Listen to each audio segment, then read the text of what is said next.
Welcome to Lynn Cullen Live. Talk radio without the static. Email your questions and comments to lynncullenshow@gmail.com. And now your host, Lynn Cullen. And a good morning to you. It's 10:10, a little past 10. Don't know what that means, but it's the truth. Welcome to the program. It's also Columbus Day for anybody who still thinks he discovered America. He never set foot in America. So happy Indigenous Peoples Day. Now we've got guests today, and I want to get right to them, if I may, because they're extraordinary people, and I can't wait to talk to them. And I'm sure you can't wait to hear what they have to say. I'm hoping they're both going to be with us.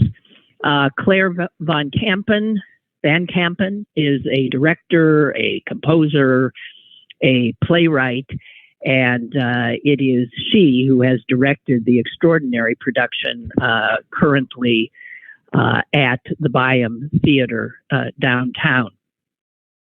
Also, I hope joining us is Mark Rylance, who is also in the theater, a rather well-known thespian. Americans would be most impressed by the fact that he's an Oscar winner, but he's won everything: Tonys, BAFTAs, Olivier's, and he and she happened to be husband and wife, and they also are working on an incredible production that I cannot wait to hear about, along with Steven Speilberg, on the Homestead steel strike. I believe that's going to be a made-for-television movie. So, wow, a lot going on that they have their hands in, and it's a pleasure to introduce them. Are one or both of you there? We are. We're both here. Hello. Yeah. Hello. Good morning. Good morning. Hello, and thank you so much for joining me, taking the time. Can we get first to, and I hope I'm pronouncing this right, Idaspe? Idaspe, you pronounce it perfectly. Yeah. All right. Idaspe is the opera, which is currently at the Byam. This is staged by Quantum Theater in collaboration with Chatham Baroque and the Pittsburgh Cultural Trust, and just a bevy of international talent, and not the least of which is you, Claire Van Kampen, as the director. So the thing that astonishes me about this is the backstory to the opera itself, which seems to be operatic in and of itself. This is the first production since 1730. Correct. Yes, it had an outing in Venice in the festival there in 1730, and for reasons we don't know, it seems to have sunk without trace. We found the manuscript of it in an online archive. But it hasn't been performed since then, which is extraordinary, isn't it? Because I think it's a very, very beautiful piece, and everyone's being really surprised by it. Yes, it's extremely odd. Now, the composer, are you mounting the exact same opera that person back in the 1700s penned? Well, the interesting thing here is the composer's actually the brother of a very, very famous, in those days they were called castrati, castrato called Farinelli. And I did a play about Farinelli, which ran on Broadway. So I already knew about the family. And then when I discovered this opera was by his brother, and it was written for Farinelli to shine in as a young singer, I was really intrigued about it. So luckily, we found this manuscript, and Chatham Baroque spent the important COVID time where they couldn't actually do concerts. They spent all that time transcribing it onto a modern score so we could all read it. And It is pretty much entire, yes. But for a couple of arias, which I changed about, it's all there. And it's absolutely beautiful music. This is amazing. I guess what's even more amazing to me is that it's here in Pittsburgh. I mean, you guys ain't Pittsburghers, and God knows this wasn't it just seems odd. So how did it all come together? Well, Carla Booth is a real visionary. Quantum have been working here for a while, and they do extraordinary projects. And she really wanted to do a Vivaldi opera. She came to see Farinelli and the King on Broadway, and she loves the Baroque. And so she said to me, would you do this opera called Bajazet, and by Vivaldi? And I listened to it, and there was one aria in it that was amazing. And then I discovered that aria wasn't by Vivaldi at all. It was by this guy Brodsky, and that's where all the treasure started. And I hunted down Idaspe, and I said to Carla, we should do this opera. No one's done it. We should do it. And Carla just is so courageous. She just raised the money. And when you say Pittsburgh, there are a lot of people who love the arts in Pittsburgh and are prepared to be philanthropic and give money so that these very rare, wonderful pieces under these visionary artistic directors, that they can happen. So that's how this came about. Just amazing. Now I am not an aficionado of opera. So when you say castrati, obviously that was when they literally castrated young boys, right? So that their voices would stay soprano-like and pristine. Well, yeah, it was a thing in the 18th century. It's a pretty customary thing to do in Italy, because people had large families, and if they had several boys, unfortunately, they castrate a couple of them on spec, hope that they'd become like NFL stars are now, Oh my God. Castrati stars of their day. And of course, a lot of them didn't. A lot of them failed, and they, didn't have good voices. And the suicide rate amongst young men was very high. And so that's a very tragic side of what was an extraordinary voice that, of course, we will never hear. We will never know what that's like. There's one recording of an old castrato, but he's sort of in his dotage when he records it. So it's not a fair record of what it must have sounded like. So that begs the question, if this was written for a castrati, and we don't have any, who does a soprano, that a woman takes the role? Well, sometimes, and usually they're mezzos, and in our opera, the person singing what would have been sung by Farinelli, a role called Dario, that Farinelli, obviously wowed them with in 1730, that's been sung by Vivica Jeannot, who is a fantastic mezzo-soprano, who, she's been called the Serena Williams of the opera world. She can do dazzling runs and trills and all kinds of aerobatics with her voice that you just wouldn't believe. So she's singing that role. But John Holliday is singing one of the other, what we call now countertenor roles. So he sings very, very high, and it sounds probably, I think, as close to a castrato as you could get. But I assure you, John, not a castrato. The Post-Gazette, and excuse my voice, in its review said that the sheer talent of the individual artists involved in this production is staggering. Yes, it is. We have a very diverse cast too, which is very unusual for Baroque opera, and shouldn't be. So we draw on all kinds of Americans from all types of American society to bring this cast together, but they are all excellent. We have an Iranian American playing the lead male role, who is a tenor. We have an Iranian Jewish person singing the Captain of the Guard. It's an extraordinary collection of very, very vivid people and voices, and they are all excellent. So I'm absolutely thrilled, and even more so, they are lovely. They've been lovely to work with, all of them. So it's been a great pleasure. So, Mark, are you still there? Yes, I am. Yes. Oh, good. Did you have anything to do with this? Do you guys collaborate do you work together on something like this or not? Well, I'll just go and get Claire a cup of tea and a piece of toast in the morning when she's writing music and doing this kind of work. Yeah. Okay. But no, I didn't have anything to do with it artistically.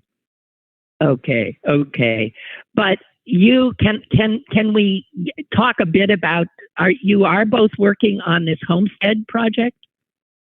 Yeah, we are. Yes, we are. And we do work together when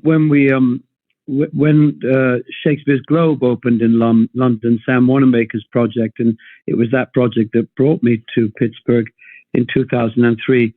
I was the artistic director and Claire was the director of music, and we've worked a lot on things together. That's been one of the joys of our marriage. Wonderful. It's wonderful that you can do that. But why Homestead? What drew you? I mean, I think it's an extraordinary story and history. But what hooked you? Well, we both came here first of all in 1991 when I was playing Hamlet for the Public Theatre over in Allegheny City, and Claire had done the music for that. But then we came back again in 2003. And one day, when I was playing in 12th Night in the Cabaret Centre next to the New O'Reilly Theatre, and one day a school teacher friend of mine said, I'd like to take you to this house. And he took me up to Clayton, Henry Clay Frick's house, where his little daughter died, swallowed a pin, and the pin moved all around her internal organs before it exited, and she died at age 6, a very tragic death, just the year before the Homestead strike. And he was unable to attend her bedside at times because he was having great. Hello, you okay? Yes, I am. Hello? I'm sorry. Thank you. I'm here. He was having great difficulties. Hello, can you hear me? Yes, I can, Mark. I'm sorry. It's okay. He was having great difficulties in Moorwood, down in the Connellsville area, right near Mount Pleasant, with strikes down there. And so there was a kind of connection between his personal grief and tragedy and the hardness of his actions in the Homestead strike, bringing the Pinkertons men in, that interested me. And I was looking for a play at that time for Shakespeare's Globe with modern characters who had Shakespearean qualities to them. Of course, then what I discovered, so Frick and Carnegie and Mellon, these people are known, around the world. But what I discovered was a much more interesting story of people like Honest John McCluckie, the Burgess of Homestead at that time, and a man called Beeswax Taylor and William Armstrong, Mother Jones, all these extraordinary, brave people fighting for the rights of working people in America, the 8-hour day. Most people, I think that May Day, the international celebration of Labor Day, was something perhaps made up in Russia, but it was made up here in America in 1886, and that was all very new history to me. And so I got very interested in the relationship between powerful individuals like Mr. Frick and the community. They need each other, but they don't often get on so well, do they? Good God, no. Beeswax Taylor. I never heard that name. That's marvelous. Oh, yeah. He was. Tell me about. Beeswax Taylor is an extraordinary guy. A lot of these guys, of course, fought in the Civil War and had a keen sense of the republic. What a republic would be, where everyone is treated equal. And Beeswax got into politics, and he used to write poetry and sing songs on the platforms. And he was the Burgess of Homestead the year before Honest John McCluskey. He's very involved in the 1877 Roundhouse strike, and he's an extraordinary kind of Falstaffian character. I think of Honest John McCluskey a bit like Henry V, and Beeswax Taylor as Falstaff, larger than life, and very brave. You know, when Honest John McCluskey is a politician fighting for labor rights, they burn his house down. The people who are against him. It was tough in those days. Oh my, it was tough.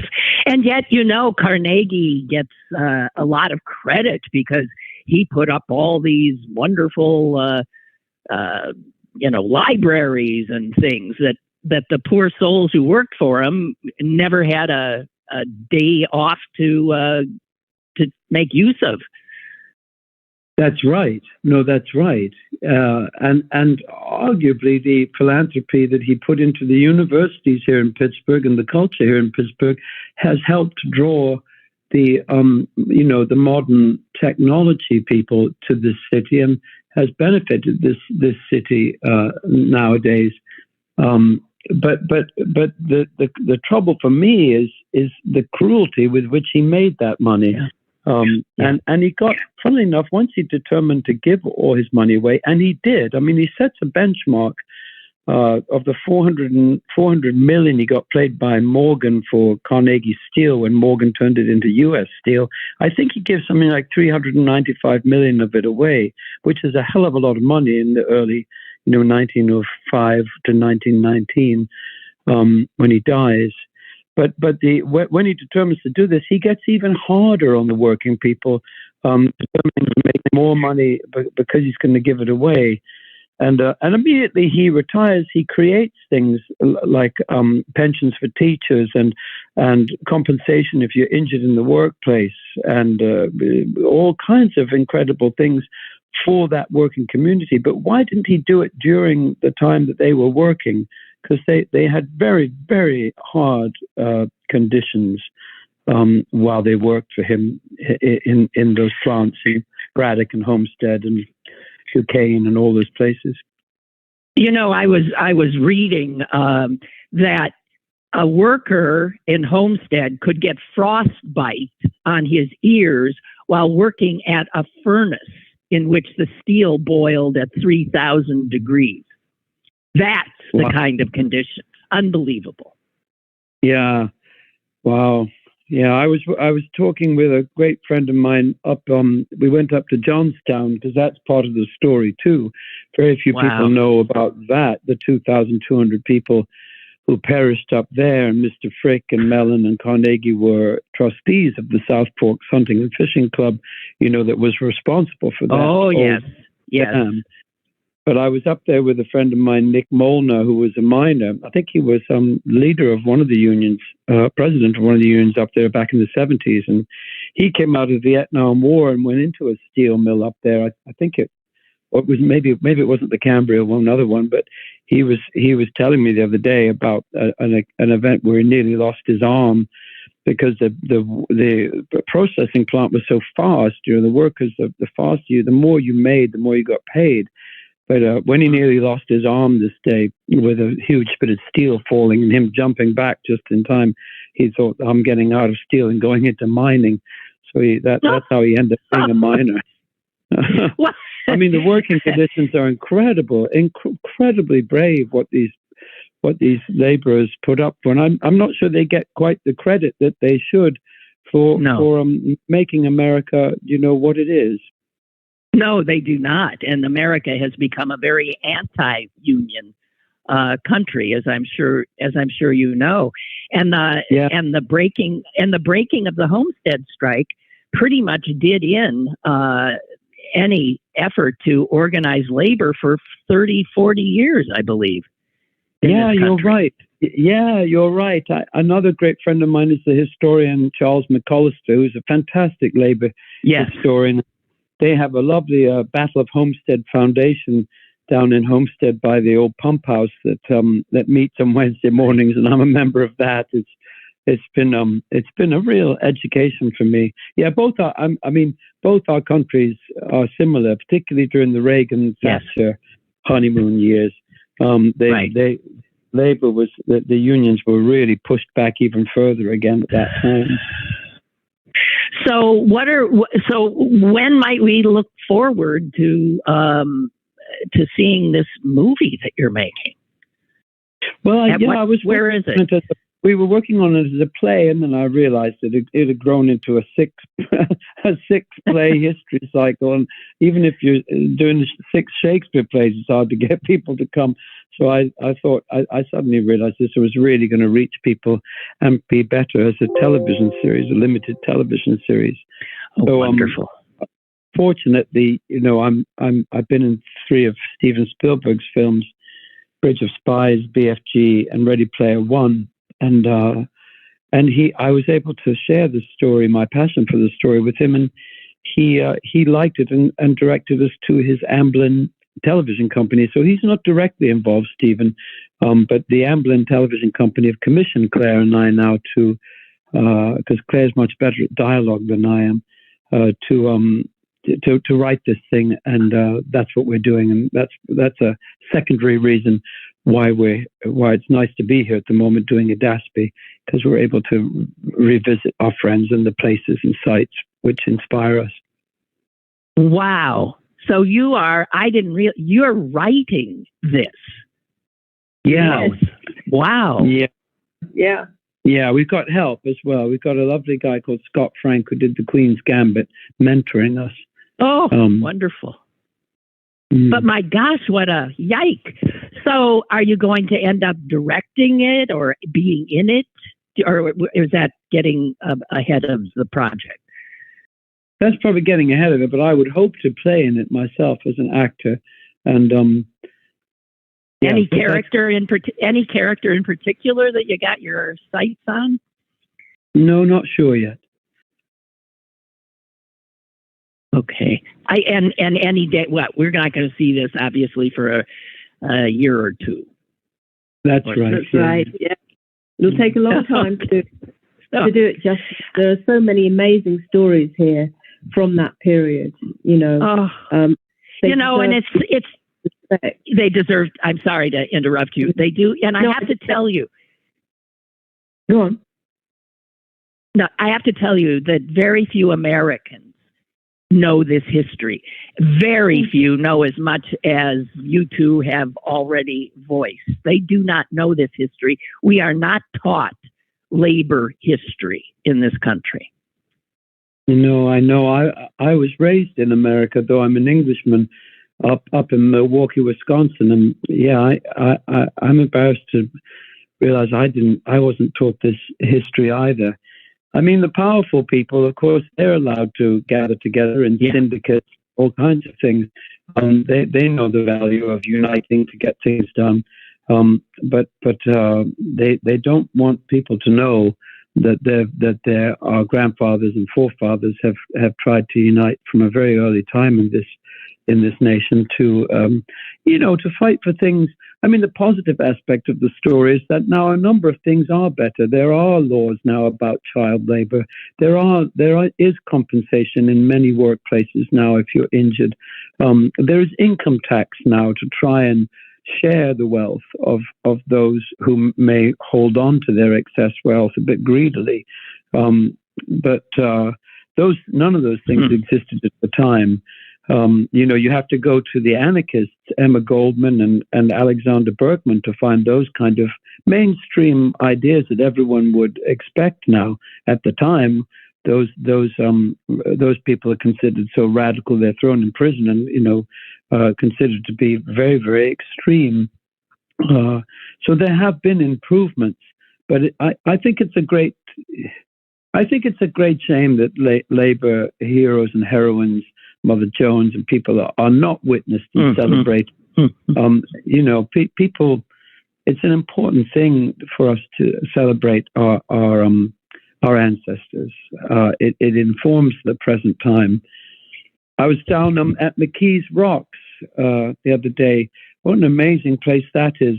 And hearing the stories of a wonderful guy called John Kane, who I think there's an exhibition about him at the Heinz Historical Center, who was a man who began painting on the sides of boxcars in his lunch breaks. Yeah. Yes. And amazing work. Yeah. Yes. So Alexander Berkman, you mentioned, is he going to make it into the movie with his inability at point blank range to take Frick out?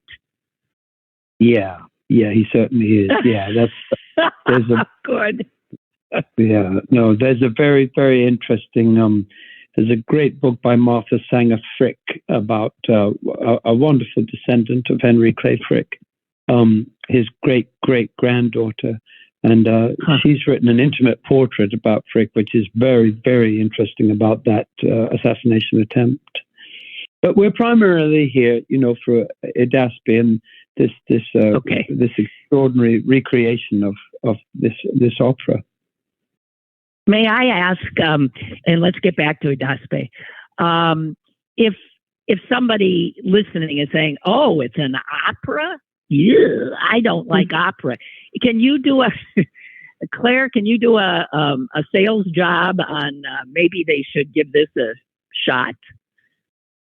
Well, someone who was an ex-miner, we had dinner with on Saturday, and he'd come to Idaspe on the Friday, and he said, that was my first ever opera.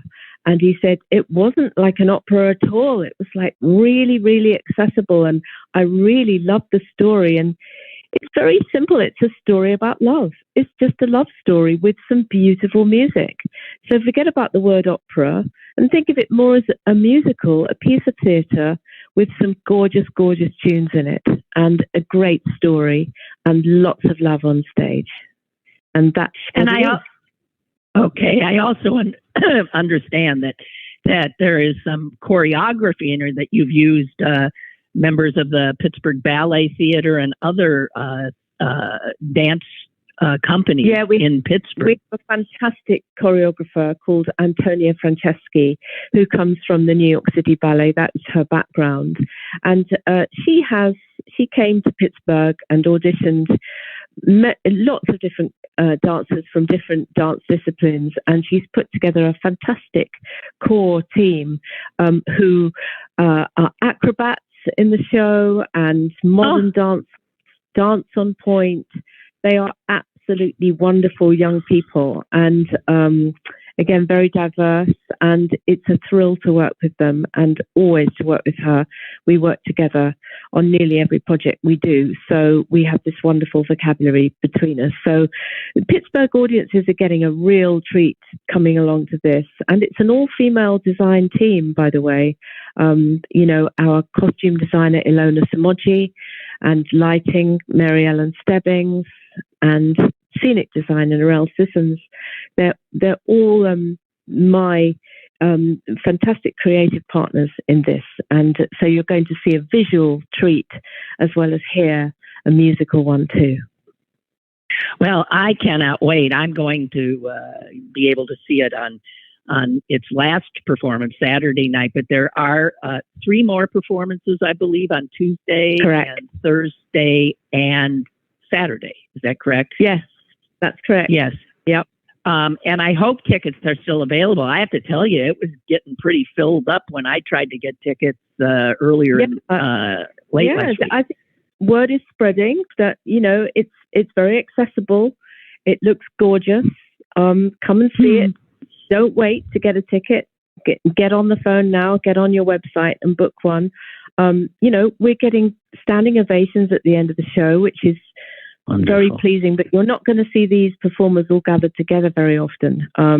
They're stars that travel and sing all around the world. So we're very lucky to have them in Pittsburgh. Is there any chance, Claire, that this because it's a resurrected opera and then you sort of reconfigured, that this will go someplace else, perhaps not with this cast, but that some other company somewhere might want to mount a production? Well, we really hope they will, because we all feel that it deserves to be heard a lot and sort of be part of the standard Baroque repertoire.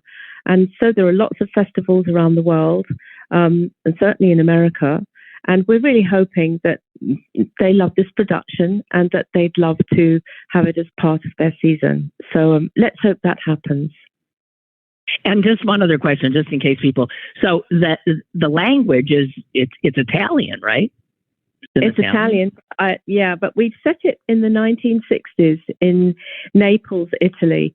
So it's when you see it, you'll realize it's very kind of Godfather meets Italian film of that period. You know, it's set in the kind of Italian Camorra. It's very stylish, and so the language is the English translation, which I did, is very much of our own time. So you can read the translation in super titles above the stage while the singers sing in the original Italian from the score. So again, it's very accessible and very easy to follow.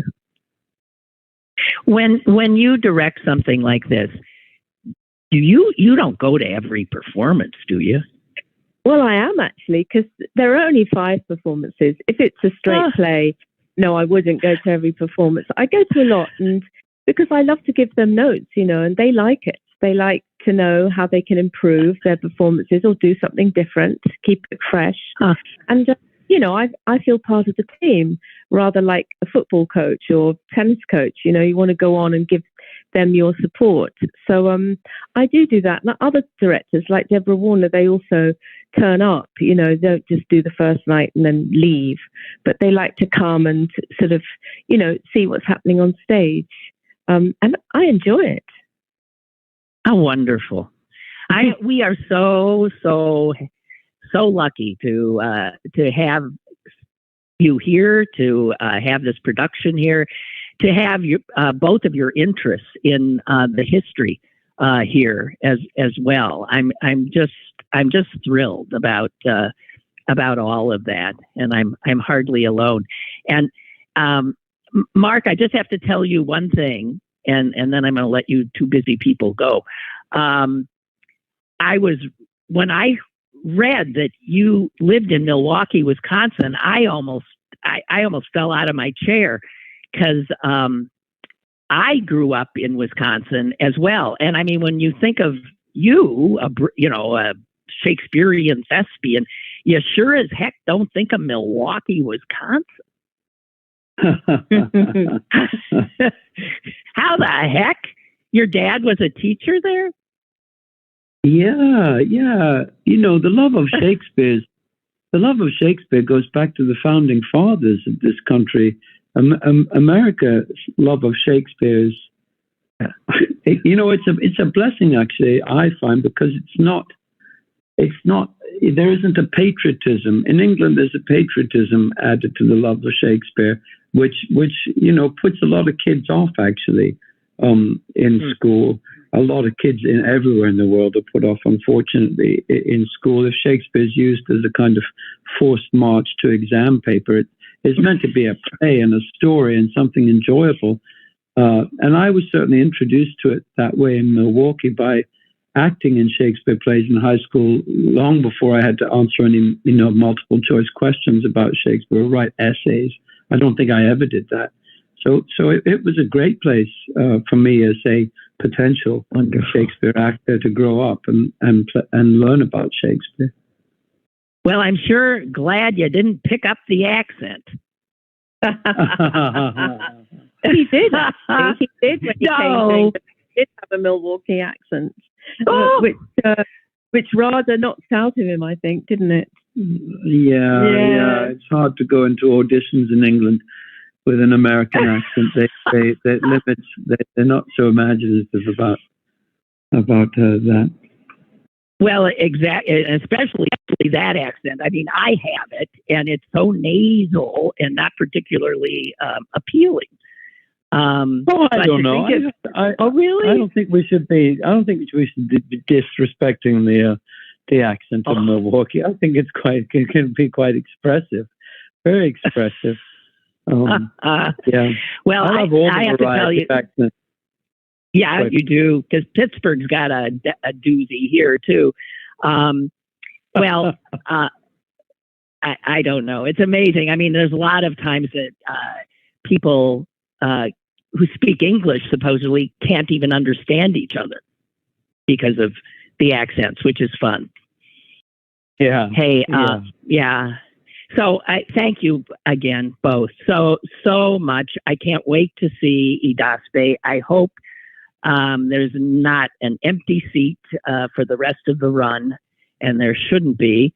And again, thank you for your amazing work that both of you do. Just amazing. Oh, thank you. Thanks for giving us the time. Yeah, we'll both be there, at each of these next 3 performances, enjoying it. It's a beautiful theatre, and it's lovely to sit in this community and listen to the opera there. Thanks for having us. Wonderful. Oh, thank you. Please. Thank you. Appreciate it. Bye-bye. Bye-bye. Bye-bye. So, wow. Idaspe, Pittsburgh Cultural Trust, Quantum Theater, Byam Theater. You can get your tickets. I hope you can get your tickets, because from the review I read, from everything I've heard about it, this is a once in a lifetime opportunity to see something pretty remarkable and to see extraordinary singers, actors, dancers, the work of the choreographers, the stagers, all that, and Claire Van Kampen's direction. Pretty amazing. And I'm just blown away at their interest in our history. It's amazing, huh? The disinterest in our history by so many people here has always set me. I remember I have a memory of driving into Pittsburgh for the first time after getting a job here. And it would have been December 1980. And I'm driving in, and I'm from Wisconsin. And I'm on the parkway. I'm following directions because I'm heading to Squirrel Hill or Shady Side. And I see the sign that says Homestead, and it was pointing one way, and Squirrel Hill, and it was pointing the other. And I remember my astonishment when I saw Homestead. I thought, whoa, oh, wow, Homestead, because I had in college, certainly not in my K through 12 education, I had in college had a course in which I actually had learned some labor history. And so I knew somewhat about Homestead. And it hadn't occurred to me when I was coming here that Homestead would, of course, be here somehow. I just didn't know I'd be so close to it. And to now, where I sit now, I'm a few blocks away from Henry Clay Frick's house, and just a few miles away from Homestead, smack dab in the middle of this. And that story, our history, which has been airbrushed because this has always been a top-down community, where the rich and they have a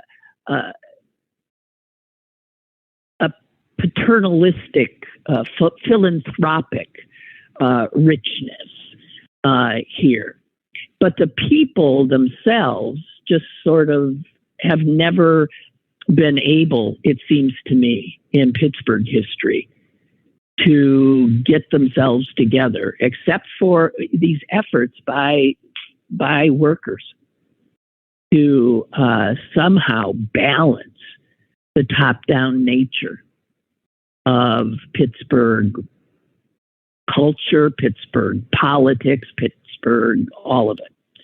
And that obviously began with the Carnegies and Bricks and Mellons and Westinghouses and all that. Don't mean to lump them all together. I don't think Westinghouse was a son of a bitch that some of the others were, or Hines for that matter. I don't know. But we should know more. The fact that Mark Rylance, a Brit and an actor, right, could obviously knows more of our history than most of us, should shame us. And thank God that he and Claire, his wife, are going to be writing this. I'm thrilled to hear it's a series, a made-for-television historical series that will tell that story. Because we need people telling that story now as the country slips back. All the people, the smug right-wingers who don't realize that the reason they have an 8-hour workday or the reason they have anything they've got is a result of the blood, sweat, and tears of these early union organizers. People who put their lives on the line to gain this common dignity for workers. Amazing. Just amazing.